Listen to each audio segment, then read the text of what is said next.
Hello दोस्तों, शहर के सबसे बड़े बिजनेसमैन की हत्या ने पूरे राज्य को हिलाकर रख दिया था।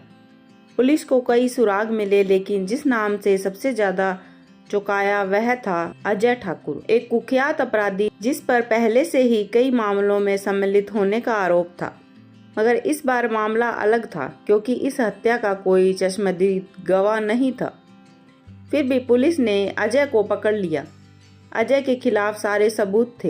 हत्या के दिन का उसका लोकेशन, खून से सना चाकू और एक सीसीटीवी फुटेज जिसमें वह बिजनेसमैन के घर के आसपास घूमता दिख रहा था। अदालत ने बिना किसी देरी के उसे आजीवन कारावास की सजा सुना दी। मैं निर्दोष हूँ, अजय ने अदालत में चिल्लाया, लेकिन किसी ने उसकी बात नहीं सुनी।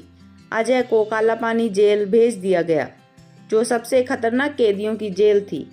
यह जेल पहाड़ों के बीच स्थित थी, जहां से भाग निकलना नामुमकिन था। यहाँ जेल के नियम बेहद सख्त थे और कैदियों को इंसान नहीं बल्कि जानवरों जैसा ट्रीट किया जाता था। अजय को जेल की सबसे अंधेरी कोठरी में रखा गया। वह समझ नहीं पा रहा था कि आखिर उसके साथ यह सब क्यों हो रहा है। क्या यह सजा थी या कोई बदकिस्मती का खेल? रातें लंबी होती गई और दिनों में भी अंधेरा छाया रहता था। अजय हर दिन खुद से पूछता था, मैं यहाँ क्यों हूँ? मैंने ऐसा क्या किया? लेकिन कोई जवाब नहीं था। एक दिन जेल में उसकी मुलाकात हुई कैदी नंबर 786 से, जो कई सालों से वहाँ बंद था। वह बाकी कैदियों से अलग था, शांत, रहस्यमय और सबसे अलग। वह हमेशा किताबें पढ़ता रहता और बाकी कैदी उससे डरते थे। अजय ने उससे पूछा, तुम इतना क्यों पढ़ते हो?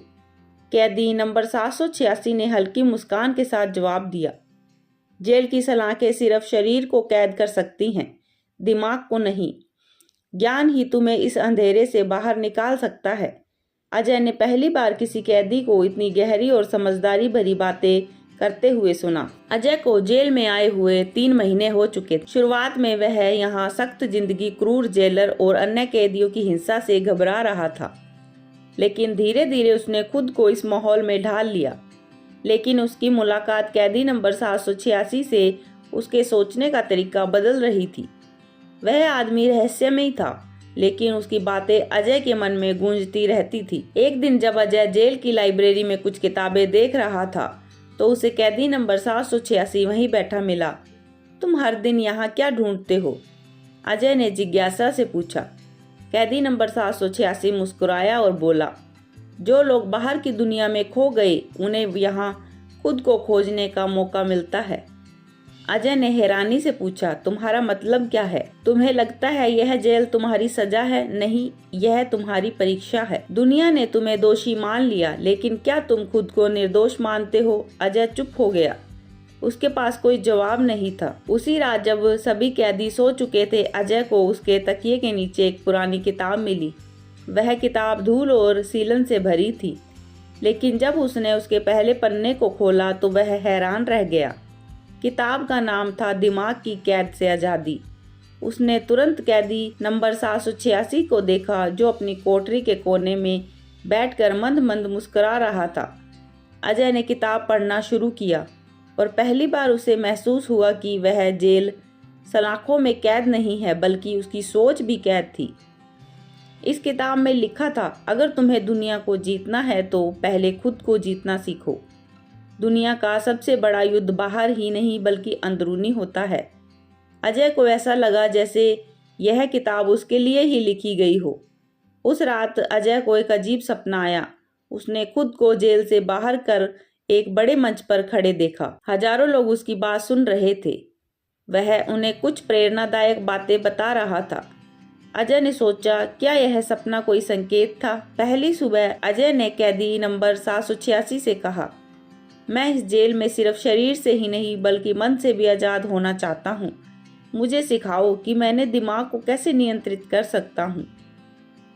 कैदी मुस्कुराया और बोला, पहली बार तुमने सही सवाल पूछा है। अब तुम्हारी असली यात्रा शुरू होगी।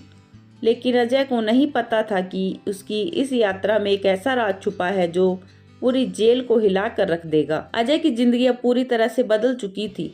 अब वह पहले जैसा गुस्सैल, बदमाश और असभ्य इंसान नहीं था। कैदी नंबर 786 के साथ बिताए कुछ हफ्तों ने उसकी सोच में गहराई और जीवन में एक नया उद्देश्य जोड़ दिया था। वह हर दिन सुबह जल्दी उठता, किताबें पढ़ता, ध्यान करता और अपनी सोच को मजबूत करने की कोशिश करता। धीरे धीरे बाकी कैदी भी उसकी तरफ आकर्षित होने लगे। एक दिन अजय ने जेलर से पूछा, कैदी नंबर 786 कौन है? उसका असली नाम क्या है? जेलर ने उसकी तरफ एक अजीब नज़रों से देखा और धीमी आवाज में कहा, उसके बारे में ज़्यादा मत पूछो, वह एक रहस्य है। अजय चौंक गया। उसने जेलर से कहा, कैसा रहस्य? जेलर ने कहा, हाँ, वह कोई साधारण कैदी नहीं है। कहा जाता है कि वह इस जेल का सबसे होशियार इंसान है, लेकिन उसे किसी ऐसे जुर्म के लिए फंसाया गया जो उसने किया ही नहीं।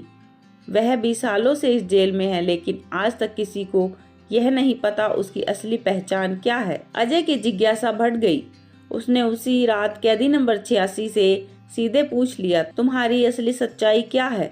कैदी नंबर 786 ने गहरी सांस ली, धीरे से कहा, जब सही समय आएगा तो तुम्हें सब पता चल जाएगा, लेकिन पहले खुद को साबित करो।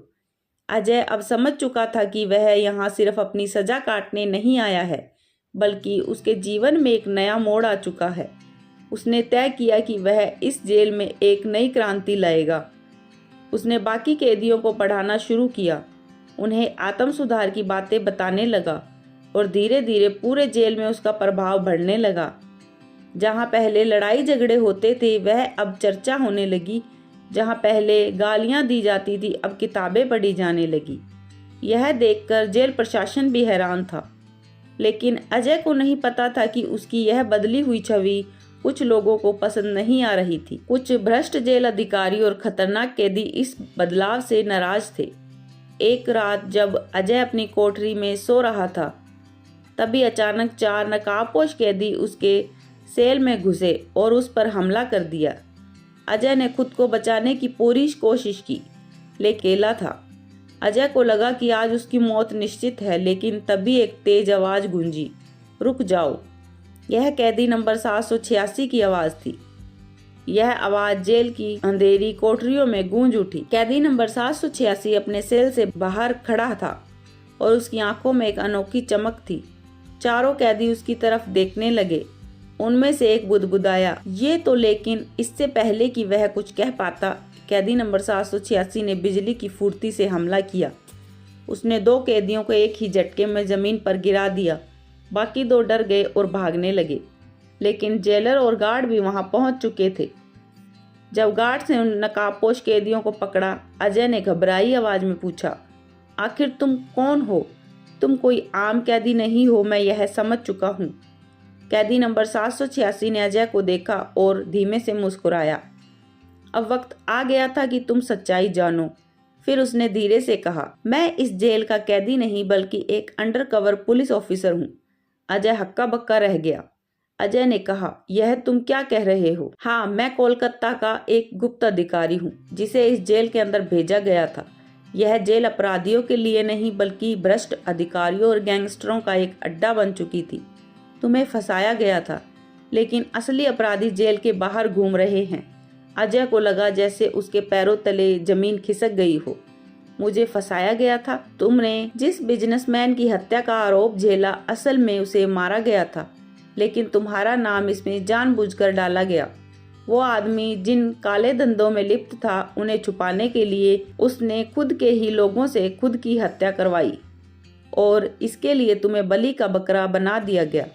अजय की आंखों में आंसू आ गए। मैं निर्दोष था और किसी ने मेरी बात नहीं सुनी। कैदी नंबर 786 ने अजय के कंधे पर हाथ रखा। अब तुम्हें लड़ना होगा, लेकिन अपराधियों की तरह नहीं, बल्कि एक अच्छे इंसान की तरह। अजय की बेगुनाही साबित करने के लिए कैदी नंबर 786 यानी पुलिस अफसर ने गुप्त सबूत इकट्ठा किए। उसने जेल प्रशासन और कुछ भ्रष्ट पुलिस वालों की मिलीभगत को भी उजागर कर दिया। अदालत में जब यह सारे सबूत पेश किए गए, तो जज ने अजय को निर्दोष करार दिया और उसे रिहा कर दिया। जेल से बाहर आने के बाद अजय के सामने 2 रास्ते थे।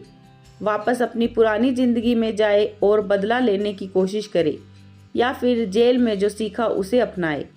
और बाकी गलत राह पर चलने वालों को सही रास्ता दिखाए। उसने दूसरा रास्ता चुना। अजय ने कैदियों के सुधार के लिए एक संस्था बनाई, जहां वह अपराधियों को शिक्षा और काम देकर उन्हें समाज की मुख्य धारा में जोड़ने लगा। वह खुद एक प्रेरणा बन चुका था। अब लोग उसे अपराधी अजय नहीं बल्कि उद्धारक अजय के नाम से जानते थे।